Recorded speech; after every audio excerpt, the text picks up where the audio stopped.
Assalamualaikum warahmatullahi wabarakatuh. Halo sahabat Al-Quran, jumpa lagi dengan Mesra mengenal surah Al-Quran selama Ramadan. Di hari ke-29 ini kita akan melanjutkan kajian kita untuk mengenal lebih jauh surah Al-Mujadalah. Sahabat Al-Quran, surah Al-Mujadalah ditetapkan dalam Mushaf Al-Quran Standar Indonesia sebagai surah ke-58. Nama ini juga digunakan dalam Mushaf Tunisia, Mesir, dan Pakistan. Sementara itu, Mushaf Maroko mencantumkan dua variasi nama, yaitu Al-Mujadalah dan Al-Mujadilah, bergantung pada edisi dan tahun terbit. Pada edisi 1417 Hijriyah, huruf dal diberi harokat fathah sehingga dibaca Al-Mujadalah. Adapun pada edisi 1431 Hijriyah, huruf tersebut diberi dua kemungkinan harokat, fathah dan kasroh, sehingga dapat dibaca Al-Mujadalah atau Al-Mujadilah. Dalam Mushaf Saudi Arabia, huruf dal tidak diberi harokat sehingga membuka peluang dua pelafalan sekaligus.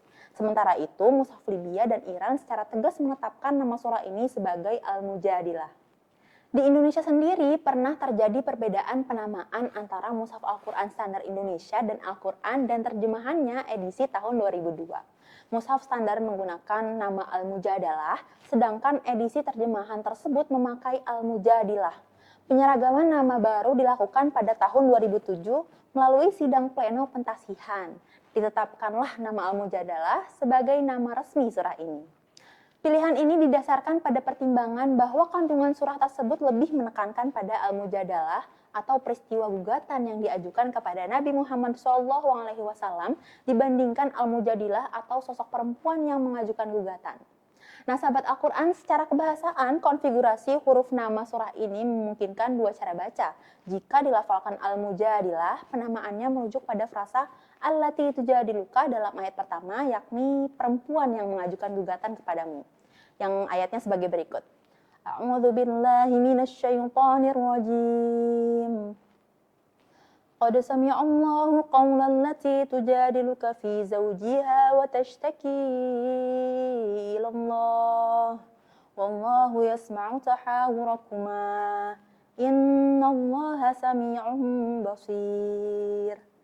Yang artinya, sungguh Allah telah mendengarkan ucapan wanita yang mengajukan gugatan kepadamu Nabi Muhammad tentang suaminya dan mengadukan kepada Allah. Padahal Allah mendengarkan percakapan kamu berdua. Sesungguhnya Allah mendengar lagi maha melihat. Nah, sahabat Al-Quran, ayat ini turun berkenaan dengan Khawlah binti Tha'labah yang dizihar oleh suaminya, Aus bin As-Samits, dengan mengatakan, kamu bagiku seperti punggung ibuku. Dengan maksud tidak akan lagi menggauli istrinya sebagaimana ia tidak akan menggauli ibunya. Dalam adat jahiliyah, kalimat zihar seperti itu sama dengan menalak istri. Khawlah mengadukan hal itu kepada Rasulullah SAW dan Rasulullah menjawab bahwa Allah belum menurunkan ketentuan hukum tentang zihar. Dalam riwayat lain, beliau bersabda, engkau telah diharamkan bergaul dengan dia. Khawlah lalu berkata, suamiku belum menyebut kata-kata talak. Ia berulang kali mendesak Rasulullah agar menetapkan keputusan. Maka turunlah ayat ini dan ayat-ayat berikutnya. Sahabat Al-Quran, jika dibaca Al-Mujadalah, kata ini dapat dipahami sebagai bentuk masdar yang menunjuk pada peristiwa dialog, perdebatan, atau aduan, dan bahkan dapat dikaitkan dengan kata tahawur, yang berarti dialog atau tukar pikiran, yang juga muncul pada ayat yang sama. Nah, perbedaan pelafalan ini tidak hanya ditemukan dalam mushaf, tetapi juga dalam kitab-kitab tafsir dan ulumul Quran. Para mufasir besar seperti Al-Alusi dan Ibnu Ashur menyebutkan kedua kemungkinan nama tersebut. Jika dibaca Al-Mujadalah, maknanya merujuk pada peristiwa aduan seorang perempuan kepada Nabi SAW mengenai perlakuan suaminya. Namun jika dibaca Al-Mujadilah, penekanannya tertuju pada sosok perempuan itu sendiri, yang dalam riwayat dikenal dengan nama Khawlah binti Tha'labah, yaitu istri dari Aus bin As-Samits. Luasnya penggunaan nama ini dalam berbagai literatur sejalan dengan informasi dari sahabat. Dalam Musnad Ahmad, Sunan Abu Dawud, dan Sahih Ibn Hibban disuguhkan sebuah riwayat panjang yang bersumber dari Khawlah, yaitu wanita yang melaporkan perilaku suaminya kepada Nabi dan melatar belakangi turunnya bagian awal surah ini sebagai berikut. An Khawlah binti Tha'labah qalat, wallahi fiyya wa fi Aus bin Samits anzalallahu azza wa jal sadra suratil Mujadalah.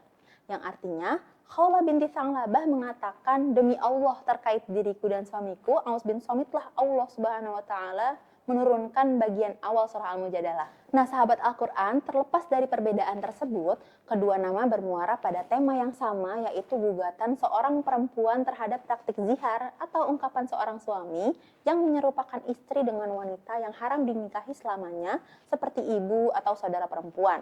Zihar adalah perbuatan terlarang karena merusak pernikahan dan merendahkan martabat perempuan. Surat ini, sahabat Al-Quran, menegaskan bahwa Allah Maha mendengar setiap keluhan dan Maha mengetahui setiap perkara. Bahkan Al-Mujadalah menjadi satu-satunya surah dalam Al-Quran yang pada setiap ayatnya selalu disebut lafaz jalalah, yaitu Allah, sebagai penekanan atas kesempurnaan ilmu dan kekuasaannya. Sahabat Al-Quran, selain Al-Mujadalah dan Al-Mujadilah, surah ini juga dikenal dengan nama Qad Sami'a, yang diambil dari dua kata pembuka surah, serta Az-Zihar, yang merujuk langsung pada hukum zihar yang dijelaskan pada ayat-ayat awal. Semua nama tersebut saling berkaitan dan mencerminkan pesan utama surah ini, yaitu keadilan ilahi, pembelaan terhadap yang terzalimi, serta penegasan bahwa syariat Allah diturunkan demi kemaslahatan manusia seluruhnya. Nah, sahabat Al-Quran, demikianlah pembahasan kita di hari ke-29 bulan Ramadan ini tentang surah Al-Mujadalah. Sampai jumpa lagi ya di pembahasan esok hari, dan jangan lupa ikuti terus channel ini dalam satu hari mengenal satu surah, satu langkah lebih dekat dengan Al-Quran. Wassalamualaikum warahmatullahi wabarakatuh.